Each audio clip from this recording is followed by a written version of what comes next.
Before we begin, a quick and important disclaimer. The following video analyzes sociological frameworks, historical trends, and academic curricula regarding relationship dynamics and family structures. This content is intended strictly for educational, analytical, and entertainment purposes. It does not constitute legal, psychological, relationship, or financial advice. Viewers should conduct their own research and consult with licensed professionals regarding personal or legal matters.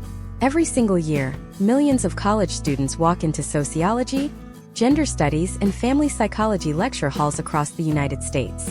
They open textbooks costing upwards of $200, expecting an objective, data-driven analysis of human relationships. Instead, they are met with a subtle, pervasive ideological shift that has quietly rewritten the rules of American society. For decades, the foundational consensus of family sociology was that structural stability mattered. Today, an overwhelming number of contemporary academic textbooks preach what experts call the divorce now approach, a framework that actively reframes the dissolution of the nuclear family, not as a tragic disruption or a last resort, but as a liberating, normative, and even celebrated milestone of personal self-actualization. Consider this startling pattern found in modern family studies curricula. When analyzing high-conflict households, standard textbooks frequently bypass the complex methodology of conflict resolution, marriage counseling, or structural reconciliation. Instead, they fast-forward directly to the mechanics of exit strategies, utilizing language that implicitly nudges the reader toward separation as the most progressive outcome. This is not just a shift in vocabulary. It is a fundamental transformation of the American social fabric, engineered from the lecture hall down. If you look closely at the data regarding how modern curriculum is designed, text after text minimizes the long-term socioeconomic and psychological friction of family fragmentation, replacing empirical caution with celebratory rhetoric about diverse family forms. This introduces a massive open loop that every single American citizen needs to pay attention to. What happens to a society when its most educated demographic is systematically taught that long-term institutional commitment is an outdated, inherently oppressive relic of the past? What happens when our textbooks spend 3 chapters detailing the oppressive nature of traditional marriage, but only 2 paragraphs on the documented, multi-generational stability risks associated with high divorce rates?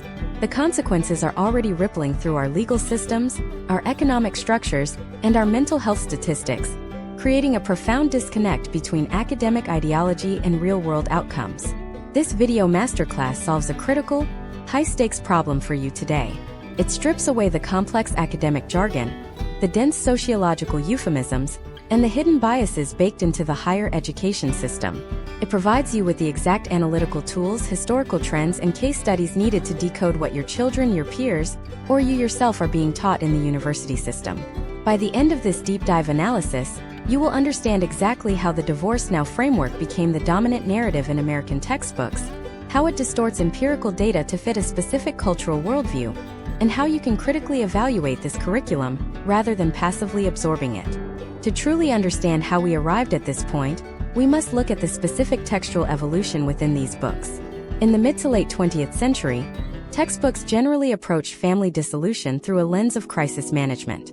Authors analyzed the stressors that led to a breakdown, evaluated the systemic impacts on children, and looked at structural supports to stabilize the unit. However, looking at case studies of textbook editions published over the last 25 years reveals a stark ideological migration. The narrative has shifted from viewing the family as an interdependent institution to viewing it as a mere collection of atomized individuals whose primary goal is continuous emotional optimization. When a textbook prioritizes individual optimization over institutional stability, the pedagogical advice changes entirely. Instead of examining how couples can navigate the natural ebb and flow of long-term economic or emotional hardship, the text presents a binary choice: perfect fulfillment or immediate exit. This creates an environment where the threshold for dissolving a legal and social contract is continually lowered in the minds of young adults. This perspective ignores a mountain of historical trends demonstrating that institutional permanence provides a crucial safety net, particularly for lower and middle-income households where splitting resources into 2 separate domiciles creates immediate, compounding financial strain. Furthermore, the divorce now approach frequently relies on selective data presentation. Textbooks often cite studies showcasing a temporary increase in adult happiness immediately following a low-conflict separation, while omitting or burying long-term longitudinal data that paints a far more complicated picture. For instance, they routinely underemphasize the data surrounding the fragmentation of generational wealth, the increased reliance on state infrastructure, and the complex psychological adjustments forced upon children. By presenting a sanitized, consequence-free version of family dissolution, these textbooks fail to prepare students for the complex, gritty realities of adult relationships, offering instead a utopian view of perpetual independence. This curriculum does not exist in a vacuum. It directly influences future family court judges, lawmakers, therapists, and educators. When these students graduate and enter positions of systemic power, they carry this textbook bias with them. The legal and cultural default shifts away from mediation and toward adversarial division. The societal expectation that relationships require rigorous, sacrificial labor is replaced by a consumerist model of human interaction. If the relationship is no longer yielding an immediate emotional profit, it is time to liquidate the asset.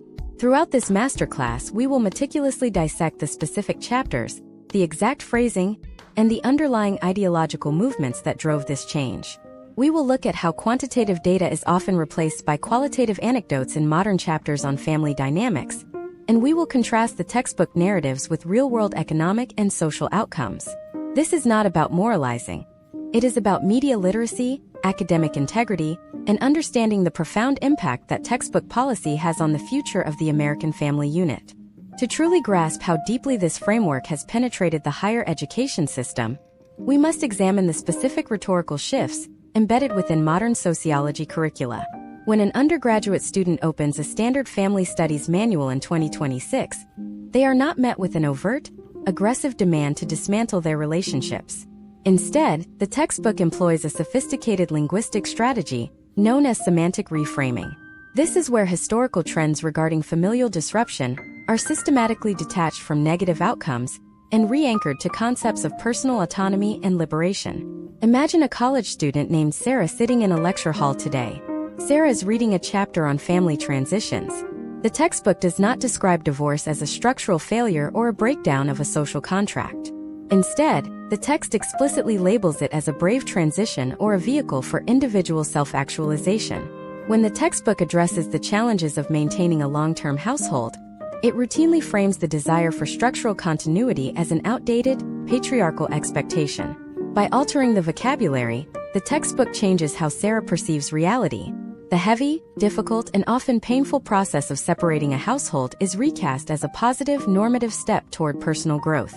This linguistic engineering is best observed through specific case studies of textbook evolutions over the last 3 decades.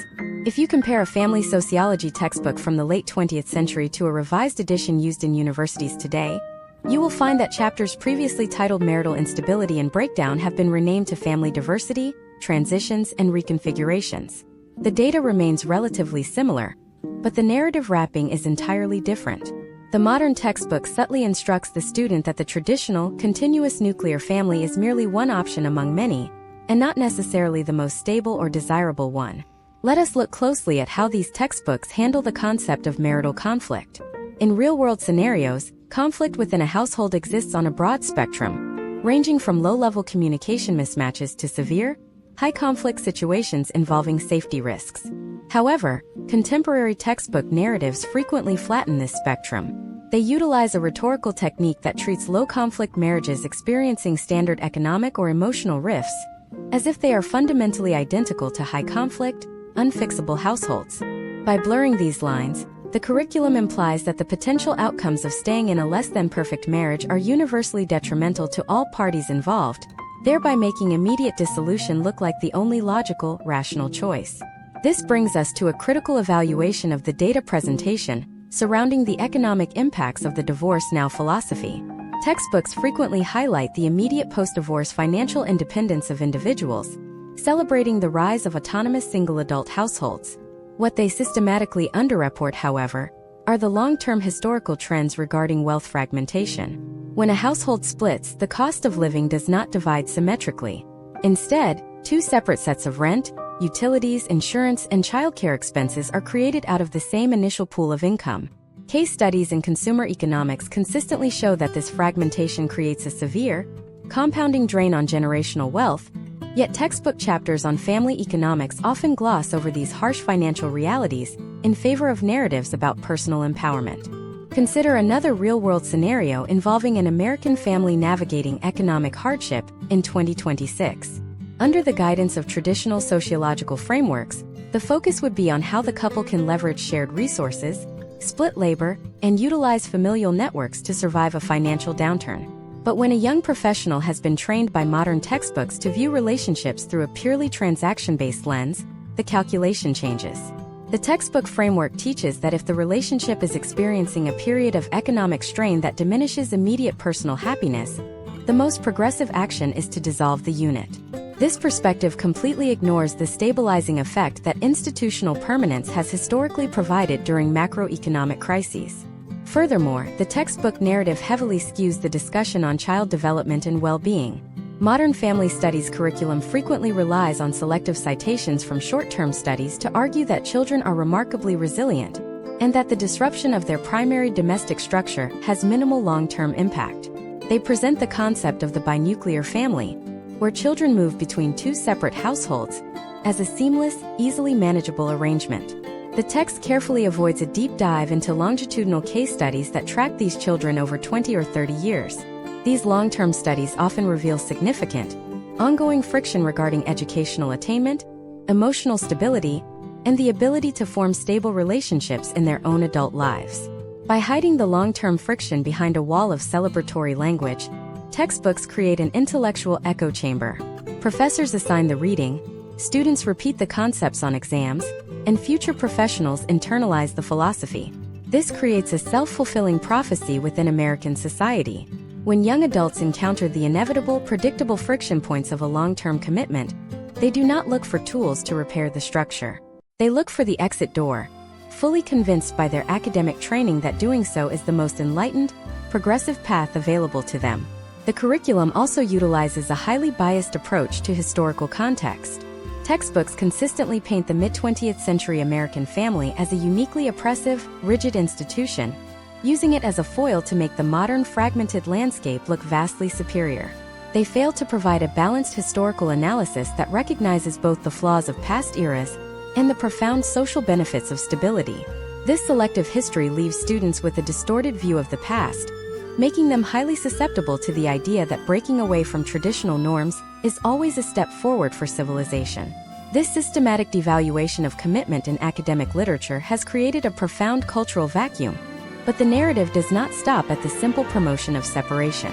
There is a far deeper, more insidious layer to this textbook philosophy that actively targets the legal and structural mechanisms that keep families together. The curriculum does not just critique the personal choice to stay married. It mounts a direct, sustained assault on the entire legal architecture of marriage itself, reframing the law not as a protector of the vulnerable, but as an instrument of control.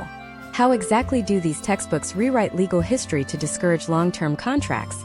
And what are the hidden societal costs when an entire generation of legal professionals is raised on this specific curriculum? We will expose the exact textbook chapters driving this structural shift in the next part of this masterclass. To fully map out this structural shift, we must look directly at how modern family sociology textbooks dissect the legal architecture of marriage. When an undergraduate student flips to the legal and policy chapters in 2026, they do not find an objective breakdown of how contract law, asset protection, and estate planning stabilize a community. Instead, the curriculum routinely presents the entire legal framework of marriage as a historically oppressive system designed to restrict individual liberty. The textbook narrative systematically deconstructs the legal bond, reframing it not as a protective shield for the vulnerable party in a relationship, but as an unnecessary bureaucratic hurdle that complicates an inevitable exit.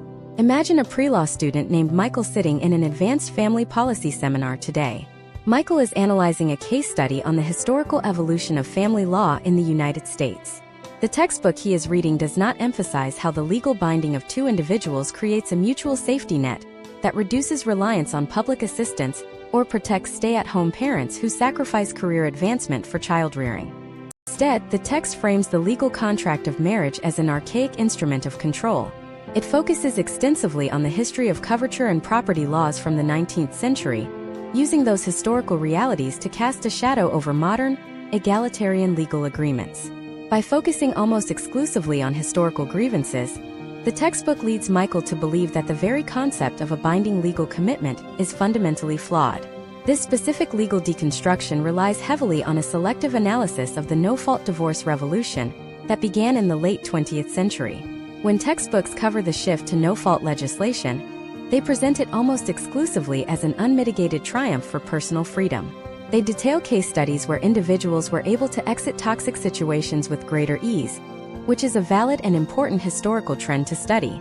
However, the textbook narrative consistently fails to provide a balanced counterweight. It omits the complex, unintended potential outcomes that family law attorneys and economists have documented for decades. Specifically, these texts rarely provide an in-depth analysis of how the immediate, unilateral dissolution of a marriage contract can leave the primary caregiving parent at an extreme, compounding economic disadvantage regarding long-term earning potential and retirement security. Let us step through the precise details of how modern textbook chapters structure this legal argument. Step 1 is the pathologization of the contract. The text introduces marriage not as a foundational social institution, but as a rigid state-regulated contract that restricts personal fluid identity. Step 2 is the normalization of fluid arrangements.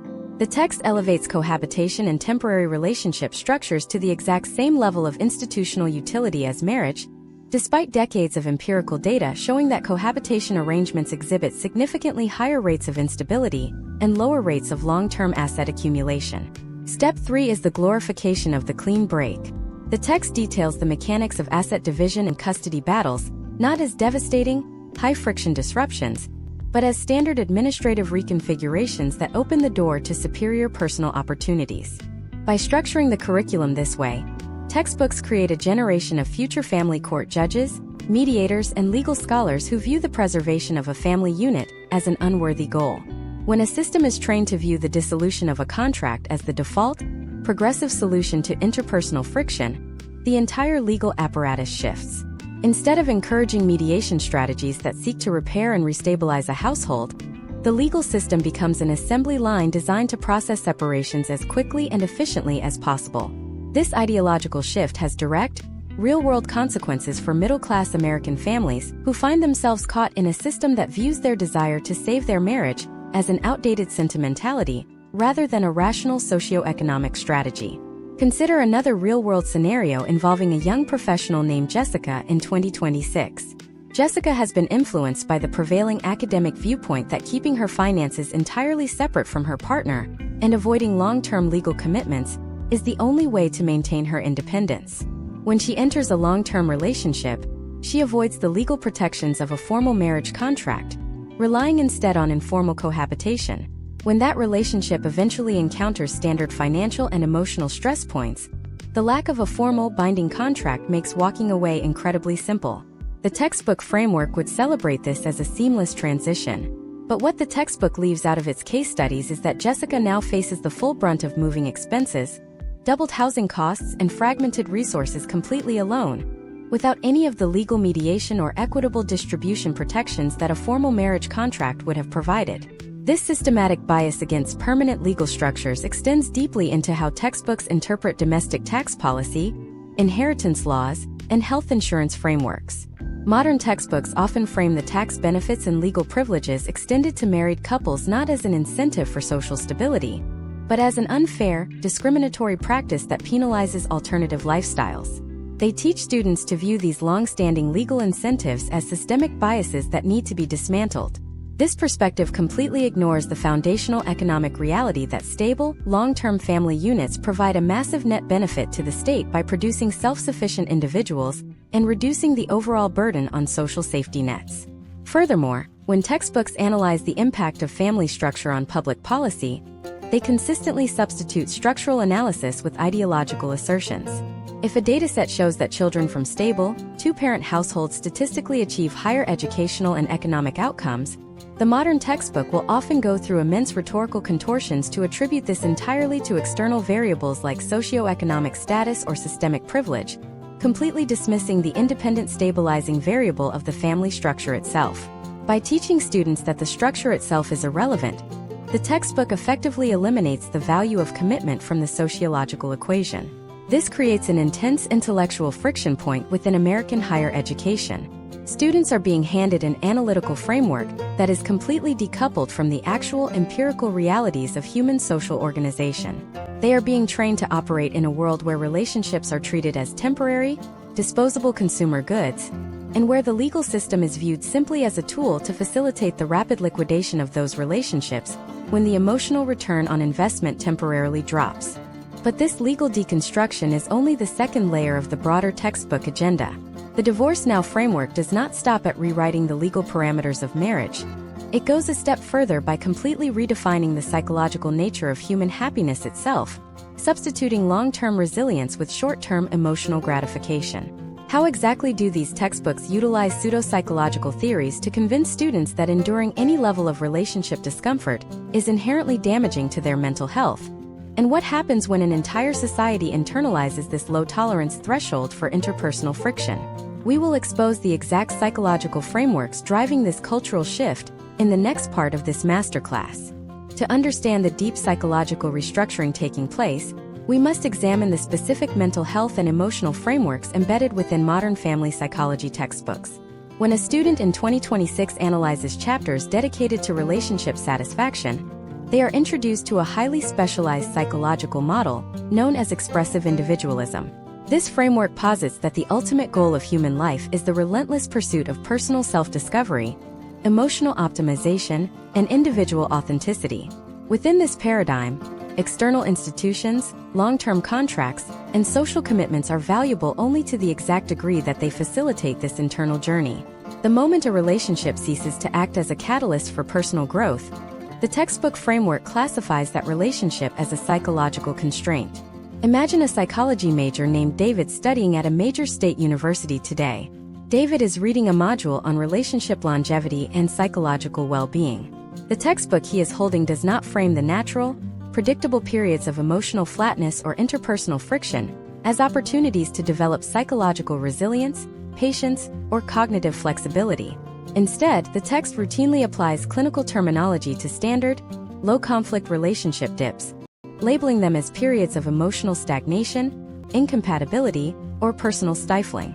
By elevating ordinary marital valleys into clinical indicators of a toxic or unfulfilling environment, the textbook alters David's cognitive threshold for pain and discomfort. He is taught to believe that enduring any prolonged period of emotional dissatisfaction is fundamentally damaging to his mental health.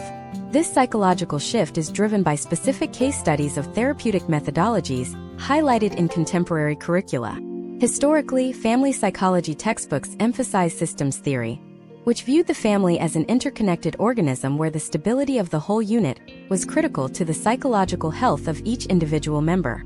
Modern textbooks, however, have largely decoupled the individual from the system. They rely heavily on humanistic and narrative therapy frameworks that isolate the individual's immediate emotional state.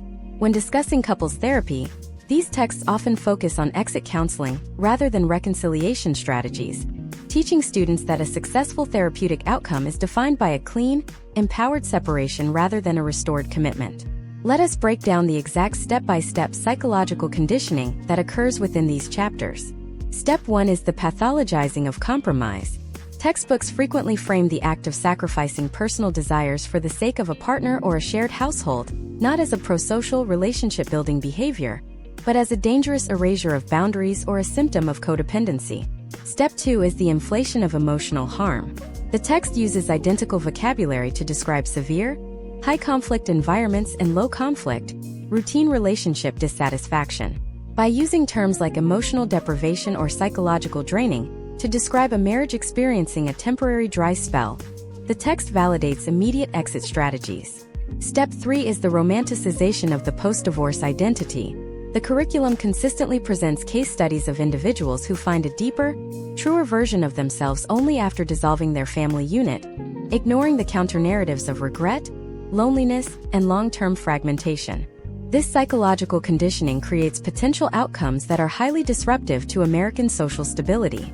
When young adults are trained to believe that their primary moral duty is to their own immediate emotional state, their capacity to build long-term, high-tolerance relationships plummets. Case studies in behavioral psychology show that long-term relationships require a significant amount of emotional grit, the ability to tolerate periods of boredom, financial strain, and personality clashes without immediately seeking a structural escape. By labeling this necessary grit as an unhealthy submission to an oppressive structure, modern textbooks strip students of the very psychological tools required to sustain a lifelong partnership.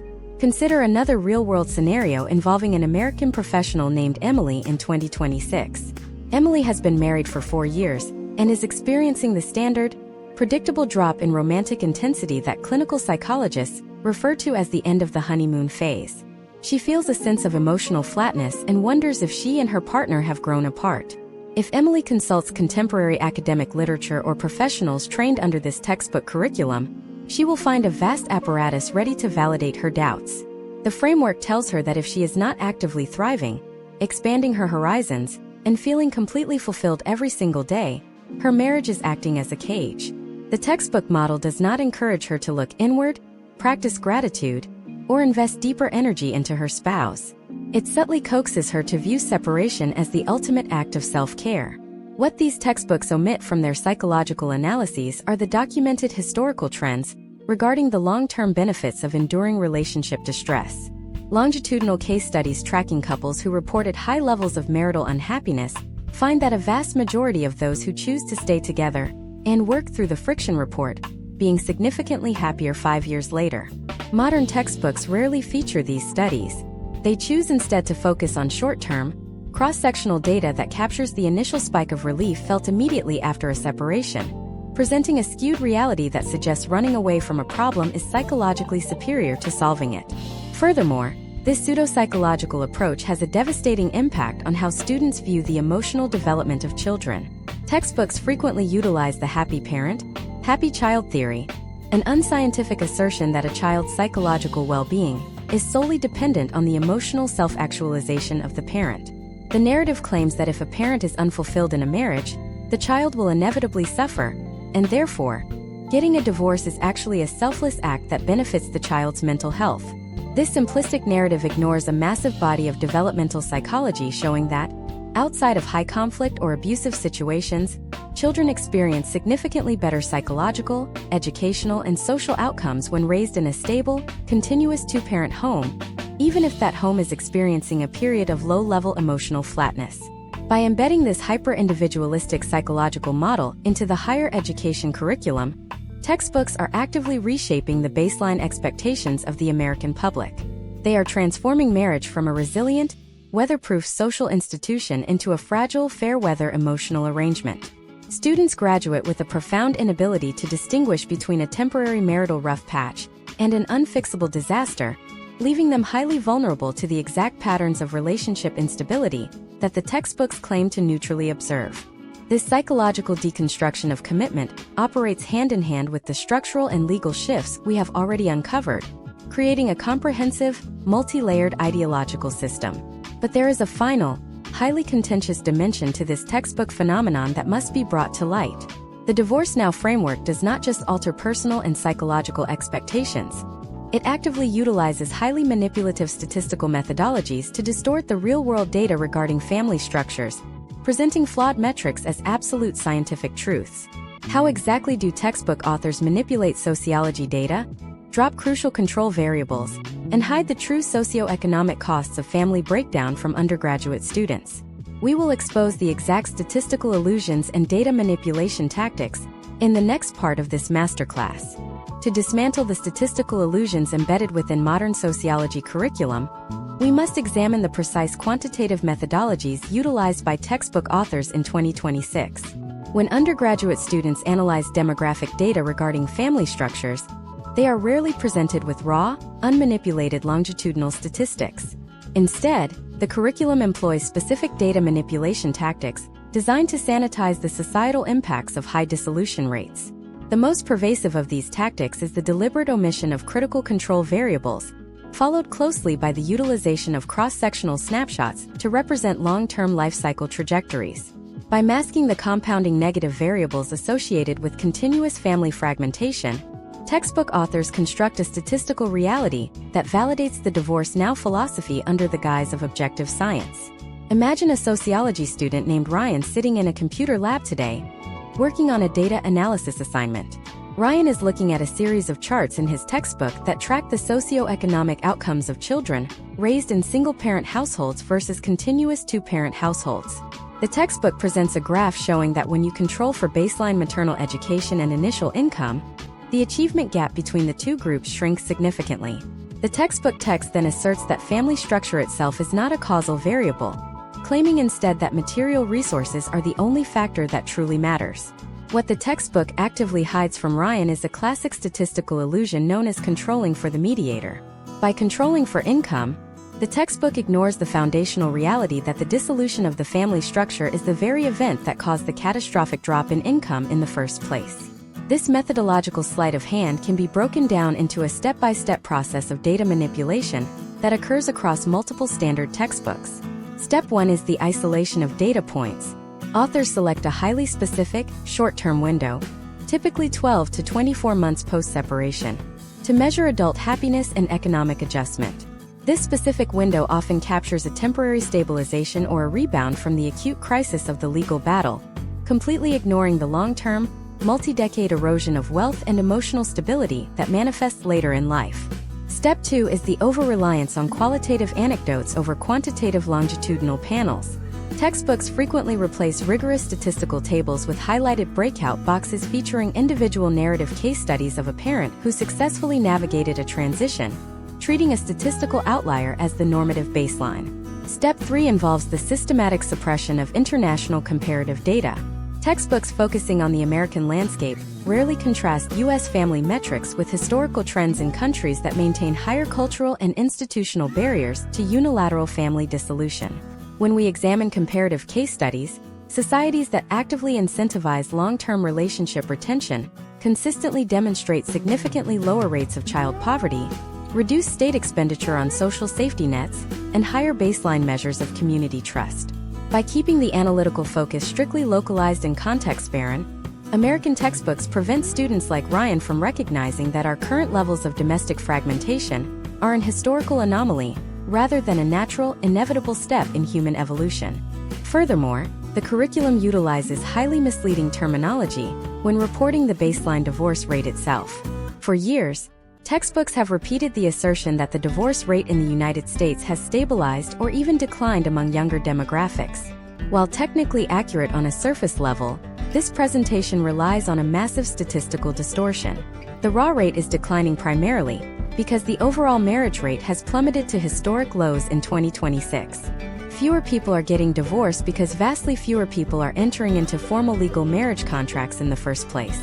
Instead, younger demographics are entering into unstable cohabitation arrangements, which experience significantly higher rates of dissolution. When textbooks present the declining divorce rate as a sign of relationship health without adjusting for the catastrophic collapse of marriage entry rates, they are engaging in severe scientific malpractice. Consider another real-world scenario involving a policy analyst named Amanda, who graduated from a university utilizing this standard curriculum. Amanda is tasked with designing a municipal intervention program to address rising youth delinquency and school dropout rates in an urban center. Because her university textbook systematically trained her to believe that family structure is an irrelevant variable, she completely excludes family stabilization, marriage preservation, or fatherhood initiatives from her policy proposal. Instead, she allocates millions of dollars exclusively to short-term material infrastructure, such as community centers and after-school tutoring. Case studies across multiple metropolitan areas show that when structural family instability is ignored, material interventions yield highly diminished potential outcomes, as they fail to address the root psychological and behavioral friction generated by unstable domestic environments. This distortion of data extends directly into how textbooks analyze the intersection of family structure and wealth accumulation. Textbooks frequently highlight the individual career mobility of single adults, framing the absence of family obligations as a competitive advantage in the modern corporate marketplace. However, historical trends in consumer finance paint a completely contradictory picture. The accumulation of significant net worth in the United States has historically been achieved through the compounding efficiency of a dual-income, single household structure over 30 to 40 years. By pooling capital, sharing mortgage liabilities, and maximizing tax efficiencies, married couples build a multi-generational financial fortress. Modern textbooks hide this wealth-building mechanics behind ideological narratives, teaching students to view the financial consolidation of marriage as a risky, restrictive gamble, rather than a highly predictable wealth generation strategy. By feeding undergraduate students a steady diet of manipulated data, selective controls, and mislabeled metrics, the higher education system ensures that the divorce now approach remains completely insulated from empirical critique. Students are taught that any defense of the continuous nuclear family is driven entirely by unscientific nostalgia or political bias, rather than a rational reading of socioeconomic data. This creates an environment where the scientific community itself becomes hostile to researchers who publish findings that contradict the dominant, hyper-individualistic narrative. This extensive manipulation of data and statistical engineering serves a very specific purpose within the wider academic ecosystem. It provides the intellectual cover required to justify the total overhaul of community and institutional structures. But the impact of this textbook philosophy goes far beyond the walls of the university classroom or the design of local municipal policies. There is an even larger, more systemic crisis unfolding across the American continent that is directly tied to this educational paradigm. The systematic promotion of family dissolution in academic literature has quietly triggered a massive, multi-billion-dollar economic dependency loop that feeds the growth of state bureaucracies while simultaneously eroding corporate productivity. How exactly do modern textbooks act as a marketing funnel for state-managed social services? And what happens to the macroeconomic stability of a nation when its foundational economic unit is systematically dismantled? We will expose the hidden macroeconomic agenda and the corporate dependency loop in the next part of this masterclass. To trace the macroeconomic agenda embedded within the divorce now approach, we must examine the hidden economic transition that occurs when a society moves away from stable, self-regulating family units toward a fragmented model of hyper-individualism. When an undergraduate student opens a standard family economics textbook in 2026, they are introduced to a framework that treats state-managed social services and corporate consumerism as complete, drop-in replacements for familial interdependency. The textbook narrative systematically hides a profound structural reality. The fragmentation of the American family acts as a massive demand generator for both government expansion and specialized corporate services. By teaching young adults that a rapid exit from marital contracts is a form of progressive liberation, these textbooks actively prepare students to enter a multi-billion-dollar dependency loop that redefines the very nature of national gross domestic product. Imagine a macroeconomics student named Brandon sitting in an advanced public policy seminar today. Brandon is studying a textbook chapter titled The Evolving Role of the State in Modern Families. The text he is reading presents a series of historical trends showing the rise of single-parent households alongside a parallel rise in public infrastructure spending, including subsidized housing, state-funded childcare, and specialized tax credits. The textbook frames this correlation as a triumph of the modern welfare state, suggesting that society has successfully evolved to shield individuals from the vulnerabilities of relationship breakdown. What the textbook actively omits from Brandon's curriculum is an objective analysis of the fiscal mechanics at play. The text completely avoids discussing how the dismantling of the primary economic unit, the stable household, forces the state to step in as a surrogate partner, using tax revenue to fund safety nets that were historically provided internally by the family structure itself. This economic shift can be laid bare by looking at specific case studies of municipal and state budgets over the last 3 decades. When a family unit remains intact, it operates as a microeconomy. It internalizes the costs of caregiving, early childhood education, elder care, and emergency financial assistance. It pools risk, dampens macroeconomic shocks, and acts as a primary wealth accumulation vehicle through shared homeownership and shared equity. However, when a curriculum normalizes and promotes the rapid liquidation of these microeconomies, the potential outcomes are highly predictable. The immediate consequence is a doubling of fixed societal overhead.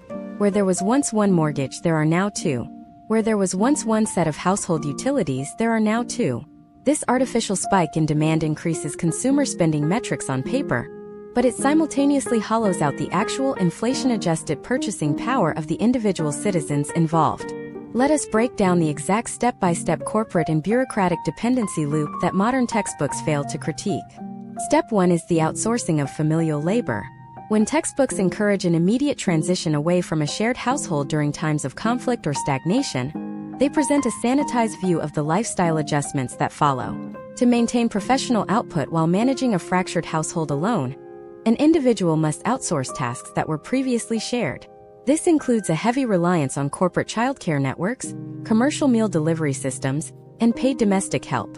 The textbook celebrates this outsourcing as a driver of labor force participation and economic growth, while failing to analyze how this transition strips the average worker of discretionary income and funnels wealth directly into corporate balance sheets. Step 2 is the creation of the administrative state apparatus. Every single family unit that dissolves according to the textbook model requires a vast network of legal, administrative, and regulatory processing. This includes family courts, state-managed child support enforcement bureaus, court-mandated counseling centers, and mediation firms. Modern textbooks dedicate extensive pages to explaining how to navigate these bureaucracies, treating them as normal, everyday public utilities like libraries or public roads. By normalizing this administrative friction, the curriculum masks the reality that billions of dollars in public capital are being diverted to manage relationship instability, capital that could otherwise be invested in infrastructure, technological innovation, or baseline tax reduction. Step 3 is the erosion of corporate workplace productivity, a phenomenon that is systematically ignored in modern human resources and labor economics textbooks. Consider a real-world scenario involving an American operations manager named Marcus in 2026. Marcus is overseeing a critical supply chain optimization project at a major logistics firm. Simultaneously, he is navigating a highly litigious, textbook-style no-fault separation that involves the division of complex assets and a contentious custody arrangement for his 2 children. Case studies in industrial psychology consistently demonstrate that the intense, prolonged cognitive load of a family breakdown leads to a severe drop in workplace focus, increased absenteeism, and a higher rate of operational errors. Yet, the textbook narrative presents the divorce transition as a brief, liberating detour that ultimately enhances professional focus by removing domestic distractions. This complete disconnect from workplace reality leaves corporate leaders unprepared for the compounding productivity drains spreading through their workforces. Furthermore, the textbook curriculum utilizes a highly biased approach to the concept of consumer debt.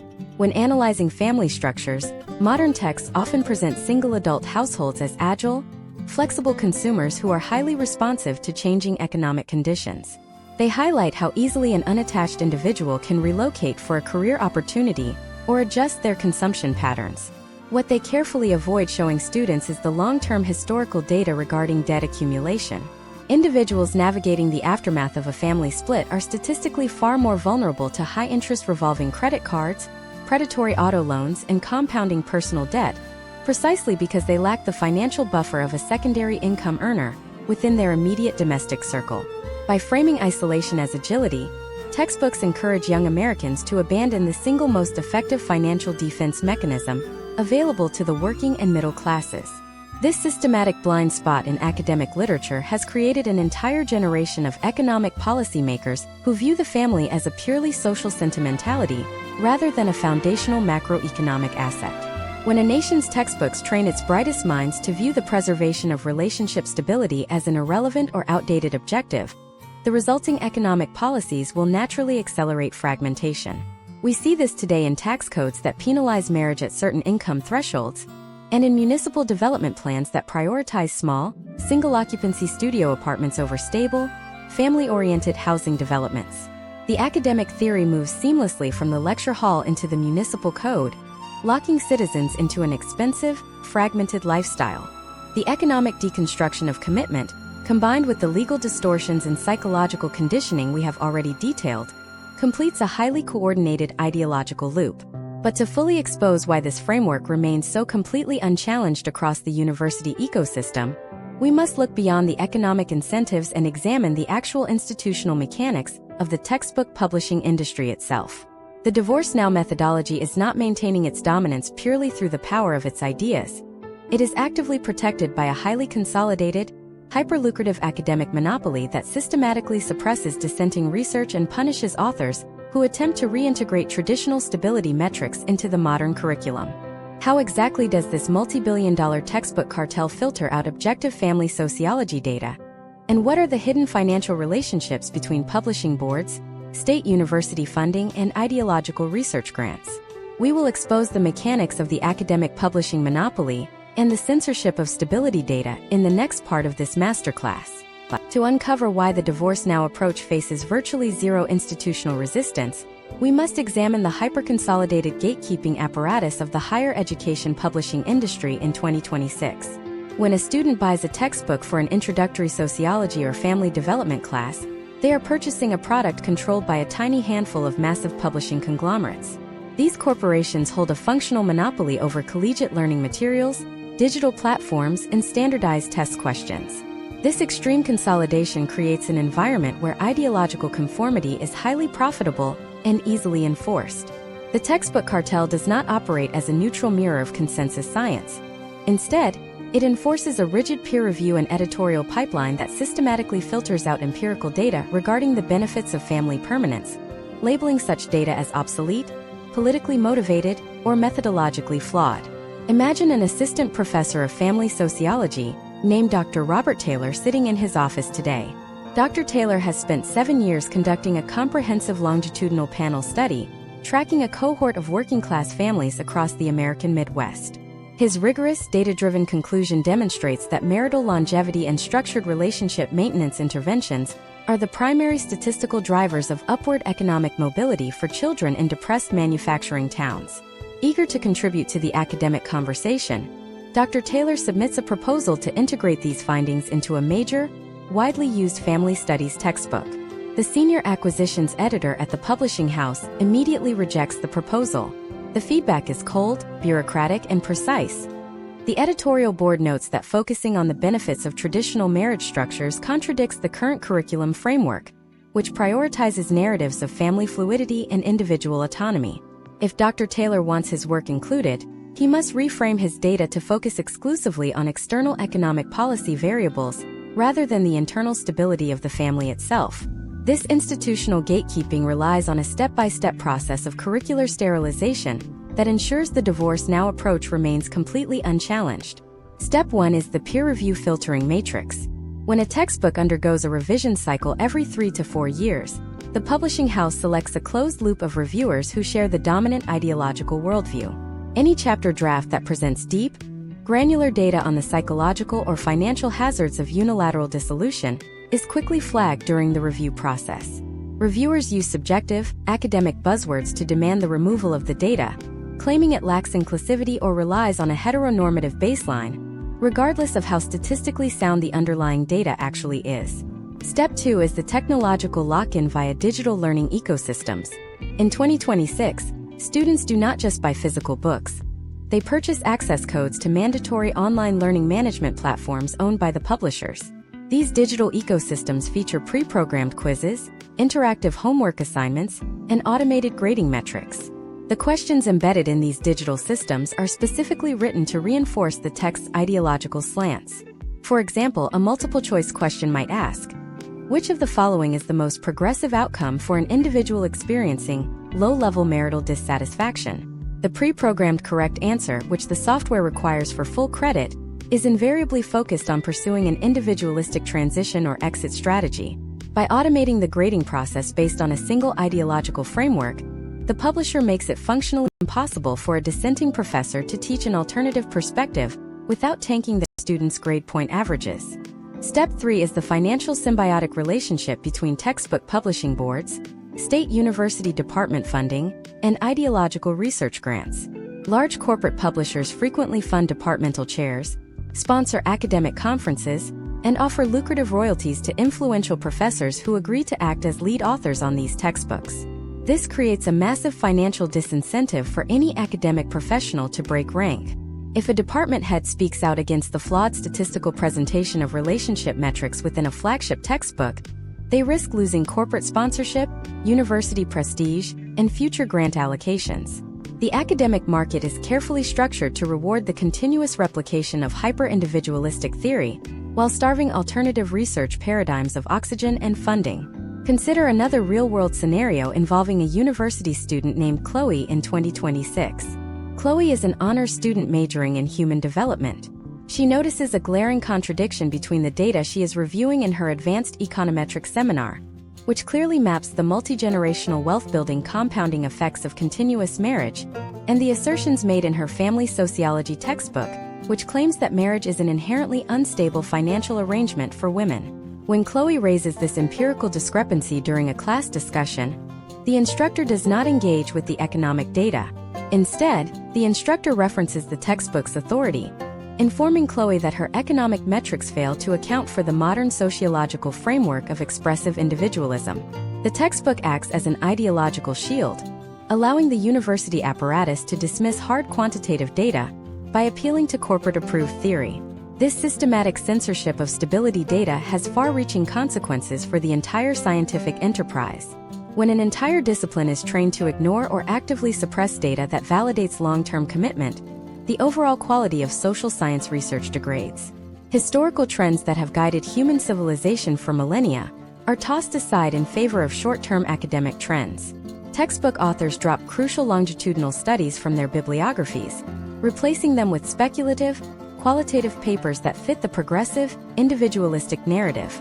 This results in a generation of college graduates who are totally illiterate regarding the actual structural mechanics of social organization, fully believing that families can be endlessly fragmented and reconfigured with zero systemic friction. The publishing cartel also utilizes a highly aggressive strategy to delegitimize independent research centers and think tanks that publish peer-reviewed data supporting family stabilization. Textbooks frequently instruct students to view any research coming from outside the approved university ecosystem with extreme skepticism, framing independent data as inherently biased. Meanwhile, the textbooks themselves rely on deeply compromised research funded by corporate-backed foundations that directly profit from the consumer spending spikes generated by split households.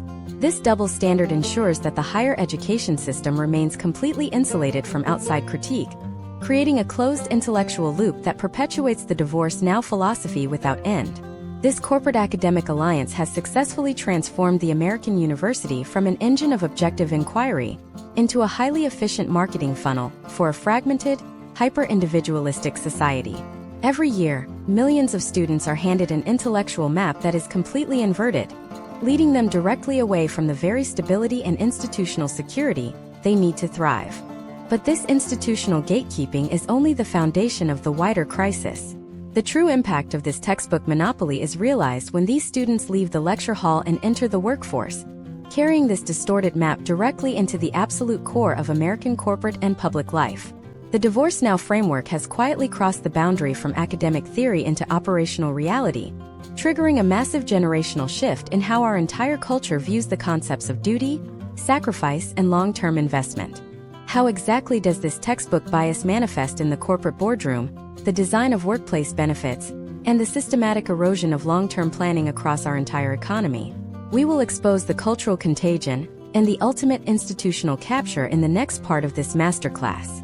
To trace the path of this cultural contagion from the university lecture hall into the absolute core of American professional life, we must analyze how the Divorce Now philosophy alters the baseline behavior of the corporate ecosystem in 2026.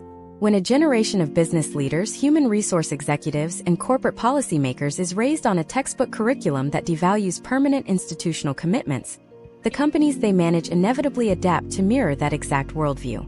The modern American corporation has quietly structured its operational environment to accommodate, and in some cases subtly incentivize, the transient lifestyle promoted by higher education. By reframing employees as hypermobile, atomized units completely detached from deep familial obligations, corporate America aligns itself with the textbook narrative, transforming a social theory into an active, everyday workplace reality. Imagine a human resources director named Sarah Jenkins working at a major financial services firm in a major U.S. metropolitan area today. Sarah is tasked with redesigning the company's employee benefits package and retention strategy for the upcoming fiscal year. Because her academic training in labor relations and organizational behavior heavily emphasized individual self-actualization and lifestyle fluidity over structural stability, her policy design reflects those exact priorities.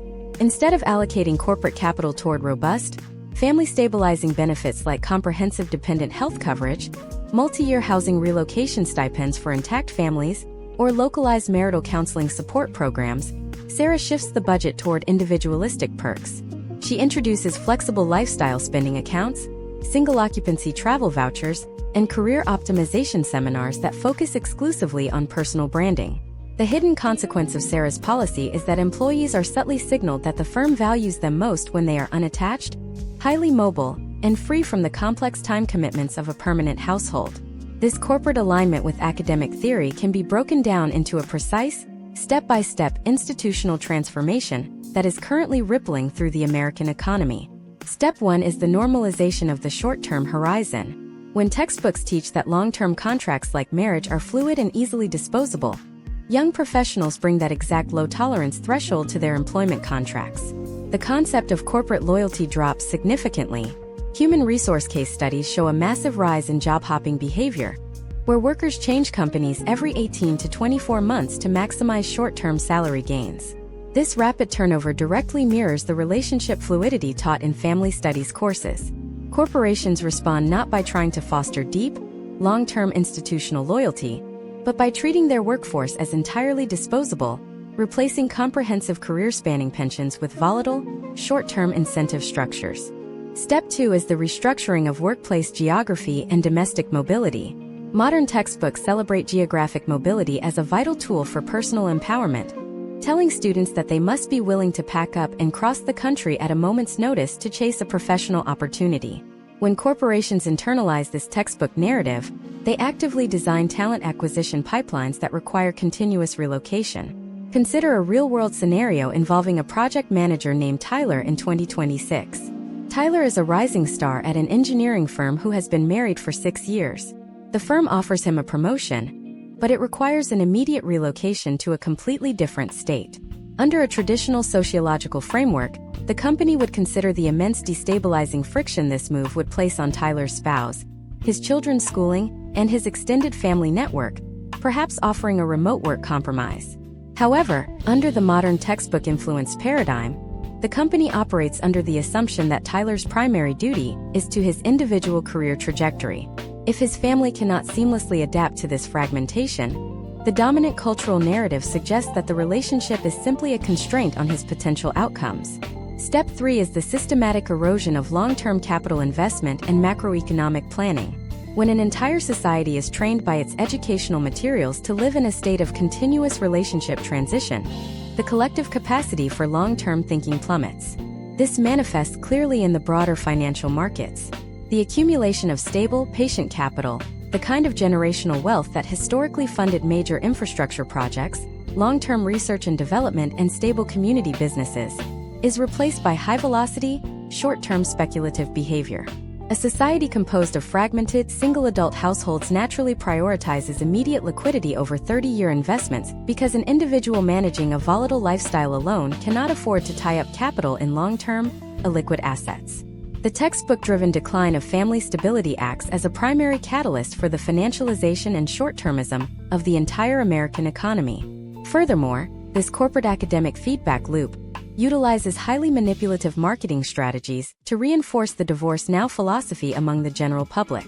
Large consumer goods companies frequently build advertising campaigns that directly mirror the textbook rhetoric of liberation and self-actualization through separation. These advertisements routinely depict the act of dissolving a household and starting over as a sleek, fashionable, and deeply rewarding lifestyle upgrade, filled with new consumer purchases, modern minimalist apartments, and unburdened personal freedom. What these corporate marketing campaigns carefully conceal are the grim, compounding historical trends regarding consumer debt and economic vulnerability that hit single-adult households during inflationary cycles.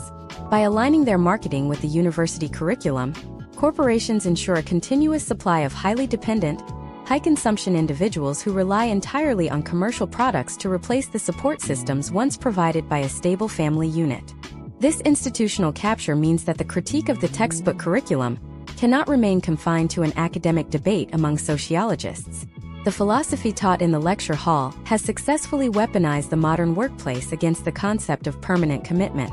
Young Americans find themselves caught in a vice grip between an educational system that pathologizes relationship stability and an economic